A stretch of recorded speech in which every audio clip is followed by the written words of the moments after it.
ఎవరైనా శవదహనానికి వెళ్తే వారికి పుణ్యం వస్తుంది అంటారు. అది ఎంతవరకు నిజం?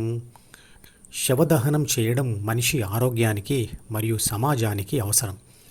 ఆధ్యాత్మిక దృష్టితో చూస్తే దహనమవుతున్న శరీరాన్ని చూసినప్పుడు కుటుంబ సభ్యులకు కలిగేది తాత్కాలిక వైరాగ్యం.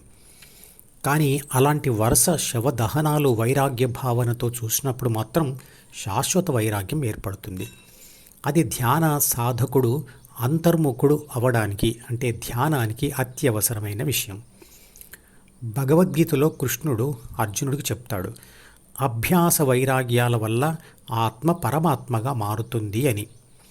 శవదహనానికి వెళ్తే పుణ్యం వస్తుంది అనే మాటలోని పుణ్యం ఇదే. పైన ఉన్న చిత్రపటాన్ని గమనించండి.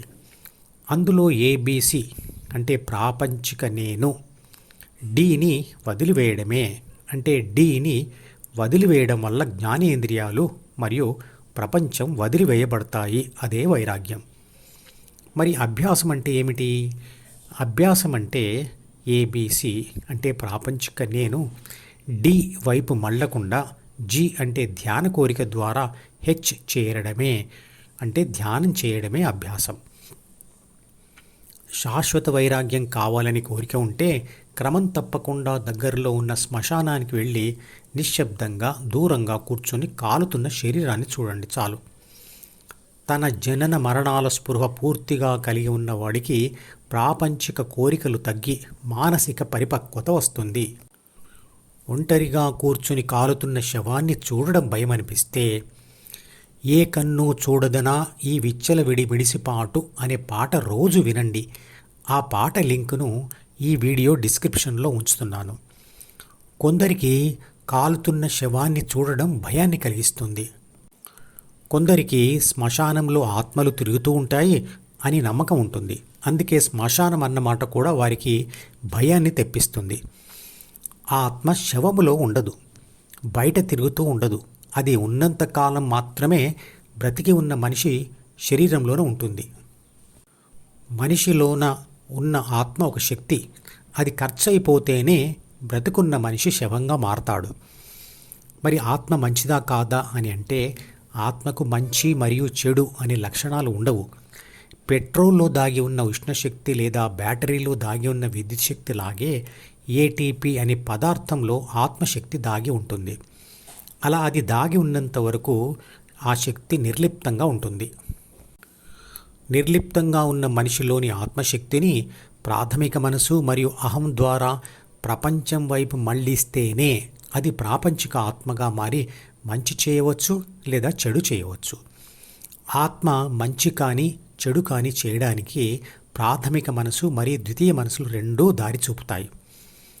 మిమ్మల్ని ఎవరైనా పెట్రోల్ మంచిదా లేదా చెడ్డదా అని అడిగితే మీరేమంటారు? అది కారులో పోయకుండా విడిగా డబ్బాలో ఉన్నంత వరకు నిర్లిప్తంగా ఉంటుంది. దానిని కారులో పోసిన తరువాత కారు కదులుతుంది. అలా కదులుతున్న కారును ప్రమాదంలో గాయపడిన మనిషిని హాస్పిటల్కు తీసుకువెళ్ళడానికి ఉపయోగించవచ్చు లేదా యాక్సిడెంట్ చేసి చంపడానికి ఉపయోగించవచ్చు. అంటే శక్తిని ఉపయోగించిన తీరును బట్టి అది మంచి శక్తి లేదా చెడు శక్తి అవుతుంది. జీవితంలో పరాజయం, పరాభవం, కష్టాలు, నష్టాలు పొంది మానసిక ఒత్తిడికి లోనైన వాళ్లకు ఉండేది మానసిక కుంగుబాటు, కానీ అది వైరాగ్యం కాదు. నిజమైన వైరాగ్యంలో ధ్యానం చేసే ధైర్యం, ఉత్సాహం, పట్టుదల ఉంటాయి. ధ్యాన ప్రయత్నం చేసిన వాళ్ళందరికీ తెలుస్తుంది అందులో పట్టుదల ఎంత అవసరమో. ప్రస్తుతంలో జీవించాలి అని చెప్పగా మీరు వినే ఉంటారు. అంటే గతం బాధలు, భవిష్యత్తు భయాలు ఊహించుకుంటూ ఉండకుండా ప్రస్తుత క్షణంలో ఎదురుగా ఉన్న విషయాలతో సంతోషంగా ఉండడం అనర్థం. అదే ధ్యానంతో తప్పకుండా సాధ్యమవుతుంది. ఎందుకంటే ధ్యానం వల్ల ద్వితీయ మనసే మాయమైనప్పుడు మనసులో ఉండే గతం బాధలు, వాటి ఎక్స్టెన్షన్స్ అయినటువంటి భవిష్యత్తు భయాలు రెండు కూడా మాయమైపోతాయి కదా. మంచివాడికి చెడ్డవాడికి ఉన్న తేడా ఏమిటి? మంచివాడికి కూడా చెడ్డ కోరిక కలుగుతుంది. కానీ వాడు ఆలోచించి అది చెడు అని తెలుసుకొని తన ధ్యాసను ఆ కోరిక మీద నుంచి మళ్లించడం వలన దానిని వదిలేస్తాడు. చెడ్డవాడు దానిని వదిలివేయలేక మరింతగా దానికి అతుక్కొని ముందుకు వెళ్తాడు. అంటే చెడు కోరికకు బానిసై మద్యం తాగిన వాడిలా స్పృహ తప్పిన స్థితిలోనే మనిషి ధైర్యంగా ఆ చెడు కోరిక కొరకు నేరం చేయగలుగుతాడు. అప్పుడు ఆ క్షణాల్లో నేర పరిణామం అంటే మరణశిక్ష కూడా గుర్తురాదు. క్షణకాలం భయం కలిగిన మైకపు ధైర్యంతో ముందుకు వెళ్తాడు. అందుకే కిరాయి నేరస్తులు అలవాటు అయ్యేదాకా మద్యం తాగిన తర్వాతే ఆ మద్యం మత్తులోనే నేరాలు చేస్తారు అంటారు. అంటే కోరిక తీవ్రత పెరిగి మైకంగా లేదా స్పృహలేని స్థితిగా మారకముందే ధ్యాస దాని నుండి మళ్లించగలిగే ప్రాపంచిక ఆత్మశక్తి మీదే మంచి లేదా చెడు అనేది ఆధారపడి ఉంది. అది సరిగ్గా తనది చెడు కోరిక అని తెలిసిన క్షణంలోనే ధ్యాస మళ్లింపు మొదలు కావాలి. తపస్సు చేయడం అంటే ఇదే. ఆ సమయంలో దేని మీదకు ధ్యాస మళ్లించాలి? నేర కోరికకు వ్యతిరేక ఆలోచన మీదకి మళ్లించాలి. కానీ ఆ శక్తి అప్పటికప్పుడే వచ్చేది కాదు. దానికి ఎంతో సాధన చేసి ఉండాలి. అందుకు ధ్యానం చేయాలి.